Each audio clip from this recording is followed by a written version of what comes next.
Hello, everyone. This is Dr. Karen Hardy, and welcome to the case study, How to Do a Risk Assessment for Podcasting.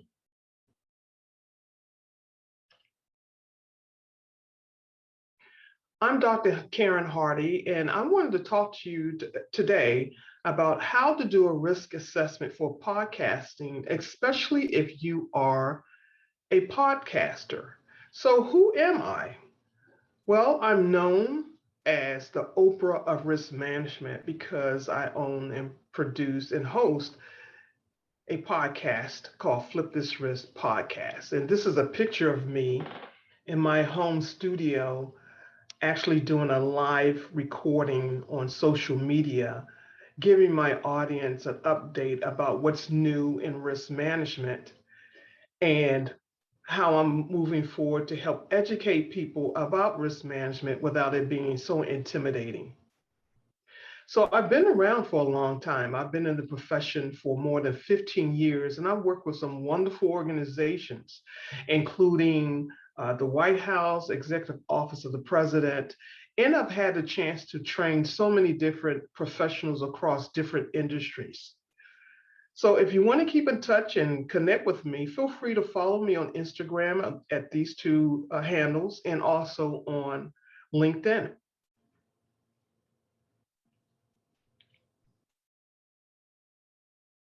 As you know, podcasting is booming.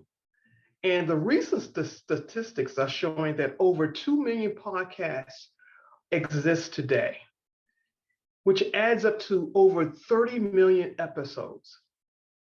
That's a lot of episodes, and that's a lot of podcasts. And recent statistics also show us that almost 80% of Americans are familiar with podcasts. So there's three things that we take away from this amazing information. First of all, is that there's a lot of competition for being a podcaster. Secondly, there's a lot of competition for listening to specific podcasts. But the good news is that it's no longer unfamiliar territory for a lot of people. I think more than likely everyone, at least people you know, have heard about podcast and are familiar with the term. So what's really leading people to creating these podcasts? There could be several reasons, but I think two of the biggest reasons is because of the convenience of the medium. You know, it's really easy to get the equipment and everything you need to get started. There's not a lot of front end investment, right, to get started. So the ease of convenience is one of the big reasons why people are starting podcasts. And of course, there's the ease of entry. As I said before, unlike most businesses, you need hundreds of thousands of dollars to get started in the industry. If you were to buy a McDonald's franchise, that's not an easy entry into that particular industry. You need thousands of dollars, of hundreds of dollars to get started in a franchise, right? So podcasting presents, the opportunity for individuals like yourself to actually have a platform where you can share your thoughts and ideas with an audience who also have the same interests as you do. Or you're in a position to actually help them solve problems with the solve problems in the industries that they are in. So convenience and ease of entry are definitely two reasons why lots of people are creating podcasts. So with any opportunity out there are rewards, there are benefits, and there's life and business transformation.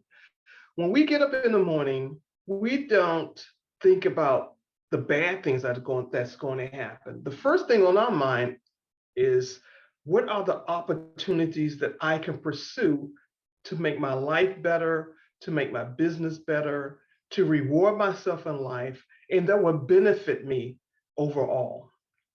But as you know, wherever there's opportunity, there are risk. Seldom will you find the pursuit of an opportunity and you don't have to deal with or manage the risk associated with that opportunity. So what is risk? We hear that word tossed around all the time. Risk are those things that can get in the way of achieving the goals associated with the opportunity. No matter what the opportunity is that you select for yourself, there will be risk. And the risk are those things that can get in the way of achieving your goals associated with the opportunity. And the interesting thing about risk is that there are some risks that you can know. For instance, you know that there are risks associating with, starting a business. There's some risks that come with starting certain types of businesses, right? And then there are some risks you don't know. Even if you're an expert in a field, there's still some emerging risks or uncertainty out there that you may not know, but you can know. The key is keeping a check on risk so that it doesn't derail you from reaching your goal. Okay, so that it doesn't sneak up on you and derail you from reaching your goal. And the reason why we fail is because we fail to reach our goals because we fail to manage our risk. Risk is the underlying culprit when it comes to not achieving our goals. So, how can we know the risks that we don't know? How can we get ahead of the things and anticipate things that could happen, right? Good or bad, without being in a position of surprise. So there's an actual way of doing that. So when it comes to podcasting, as we have established, is an opportunity. And every opportunity has risks. So what are the risks for podcasters? Well, there are many risks that threaten the short and long-term success of podcasters. And when you actually look at my book and purchase the book, in the book, we lay out what the top 5 risks are that every podcaster should avoid to be successful. So how can podcasters like yourself manage their risk? Well, this is what we've outlined for you in the book. First of all, we've actually come up with what we call the how model. And the how model is all about, managing the opportunity window that's presented to you. You've heard of the term, the window of opportunity, right? So we all have a window of opportunity. Okay. And since every opportunity have risk, in the book, we actually identify the top 5 risks that can threaten and be a threat to your window of opportunity. We've also created this how model, which is a signature tool and it's based on techniques that's used by some of the top companies like Google and Microsoft and Amazon and others. So the model we've come up with, the how model, is a simplified version of these fancy risk assessment tools that have been used and is used by some of these big alphabet companies, Google, Microsoft, Amazon. And the model we come up with, the how model, is also based on the international standard for risk management, meaning the model we've designed and come up with and included in the book is based on the standards established internationally that other countries use. So the techniques in the book aren't random techniques. They are techniques that have been established and verified by the International Standards Organization, ISO. And the tools are also based on the actual tools I have used in my profession to train staff at the United Nations, at Oracle, and even Pizza Hut. So the tool that I'm sharing with you in the book is a tool that I've used professionally to actually advise and consult organizations. And now I've created this simplistic version of these tools so that people like you who are interested in podcasting can not only manage the risk to your opportunity, but be successful because you want to be the podcaster that manages your risk so that you can have long-term success. So, how do you do a podcasting risk assessment? In other words, how do we identify and assess risk to podcasting, which is our opportunity? In the book, I introduce what I call a mental map cycle. And this mental map cycle is something that every business person should use before they accept any opportunity.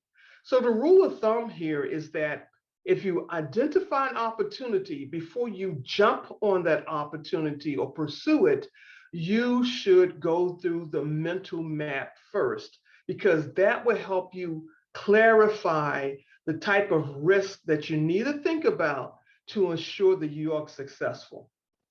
So in doing a risk assessment, there are 3 steps involved. The first thing you want to do is identify the risk to podcasting. What are those risks? And in the book, we've actually come up with the 5 top risks every podcaster needs to avoid to be successful. The second step is you want to rate the risk. In other words, you want to determine how important that risk is that you have identified. And then the third step is to actually come up with actions to actually manage the risk. These are the 3 most important steps of risk assessment and understanding risk and managing risk that is used in the largest and most successful organizations and corporations in the world. If you can pin down these 3 steps, you are more likely to be a successful podcaster than the next person out there. Remember, there are over 2 million or so, or millions of podcasts right now. Are you going to be one of the ones that succeed because you have taken the time to manage your risk to your opportunity? In closing, there will be winners and losers in podcasting. The question is, are you ready to do your podcasting risk assessment? All you have to do is get the book. The paperback is best because you can actually write in it and actually do the risk assessment exercises. And remember, the podcaster with a risk assessment has a better chance at long-term success. So take a moment, follow the link that's associated with this presentation on social media, and then purchase your book on Amazon today to fast track your risk assessment.